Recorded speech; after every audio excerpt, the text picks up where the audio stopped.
T-Nutty, what up? Imagine, if you will, a portal where ancient mythology awakens and forgotten stories are told. As you listen, drift beyond the dimensions of what you know and explore the metaphysical bounds of imagination. Subscribe if you dare, as we uncover the mysterious and forbidden. Because in this maze of myths, each twist and turn brings you closer to the unknown. Now enter the Myth Lab.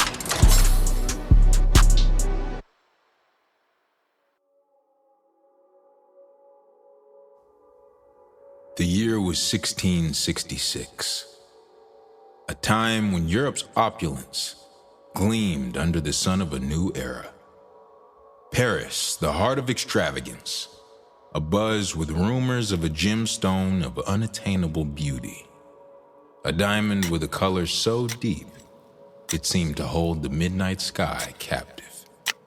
It was said that the diamond had been discovered in the mines of India, a jewel so rare and magnificent that it quickly became the centerpiece of a tale steeped in both wonder and foreboding.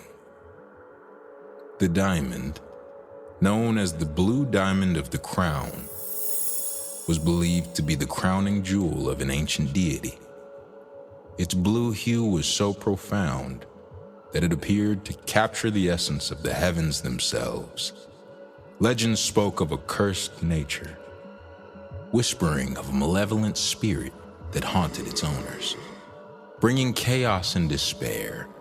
Yet for all the spooky warnings, the allure of its beauty overshadowed any superstitions. In 1666, the diamond found its way into the hands of a French gem merchant named Jean-Baptiste Tavernier. Tavernier, a shrewd and adventurous soul, had ventured out into India to procure rare stones for the royal court of Louis XIV. The blue diamond, strikingly beautiful and larger than any he had ever seen, was a gem he could not ignore. He acquired it, paying a sum that would make the most hardened negotiator's jaw drop to the floor.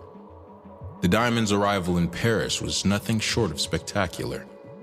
The court of Louis XIV, already known for its opulence, was enchanted by the jewel. The king himself was mesmerized, declaring it the centerpiece of his crown jewels. The diamond, now known as the Hope Diamond, was meticulously cut and set into a magnificent brooch, becoming a symbol of the king's grandeur and authority. But even as the Hope Diamond adorned the king's regalia, the shadows of its curse began to stir. The first to suffer was none other than Louis XIV himself. The king's reign, marked by magnificence and power, began to wane under a series of personal and political tragedies. The diamond, once a symbol of his might, now seemed to herald his downfall. Accusations of betrayal, plague, and famine troubled his court, as if the very air was tainted by the gemstone's dark influence. As the sun set on Louis XIV's reign, the diamond story continued, weaving through the echoes of the past like a dark thread. In 1792, during the riotous days of the French Revolution, the diamond was stolen from the royal treasury. The revolutionary uproar claimed many lives and many treasures, and the diamond was lost in the chaos. It was rumored that the gem was smuggled out of France, but its whereabouts remained a mystery. Until the next chapter in the diamond's tale unfolded across the Atlantic in the United States. By the early 19th century, the Hope Diamond had resurfaced in London, where it had been acquired by a wealthy British banker named Henry Philip Hope. The diamond, now bearing the name of his new owner, seemed to cast an ominous shadow over those who possessed it. The Hope family, despite their fortune, experienced a series of personal tragedies. Marriages ended in despair, fortunes dwindled, and the family's once great name was reduced to whispers of bygone glory. In the early 20th century, the diamond found its way to the hands of a prominent American socialite, Evelyn Walsh McLean. McLean, a woman of remarkable wealth and influence, was enchanted by the diamond's allure. She wore it as a necklace, flaunting it at high society events, believing it would bring her continued success and prominence.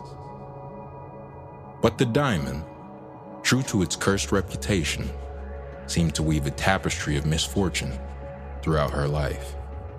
McLean's husband, a wealthy newspaper publisher, succumbed to financial ruin and scandal. Her daughter's tragic death was a source of immense grief. The diamond, once a symbol of opulence, now seemed to embody sorrow and loss. Despite the tragedies that surrounded her, McLean refused to part with the diamond. After McLean's death, the Hope Diamond was sold to a jewelry dealer, who in turn sold it to Harry Winston, a famed New York jeweler. The diamond, by now an object of both fascination and dread, was donated to the Smithsonian Institution in 1958. It was at the Smithsonian that the Hope Diamond story took on a new life. Displayed under the watchful eyes of millions, the diamond became a symbol of beauty and mystery, attracting visitors from around the world. Yet as it lay behind the glass, the question lingered. Was the Hope Diamond truly cursed, or was it merely the subject of an intricate narrative woven by those who had come into contact with it? The legends and tragedies that accompanied its journey seemed to cast a shadow of ambiguity over its history. Its beauty remained undeniable, but the stories of misfortune that followed its path left an open-ended question for all who beheld it. The Hope Diamond, with its blue hue and enigmatic past, continues to capture the imagination of those who encounter it. Its story remains a blend of history and legend, a testament to the power of narrative in shaping our understanding of the world. Whether it was a cursed relic or a jewel of unmatched beauty, the Hope Diamond stands as a symbol for both fortune and enigmas of the imagination. A jewel that even today continues to fascinate and intrigue all those who dare to gaze upon it.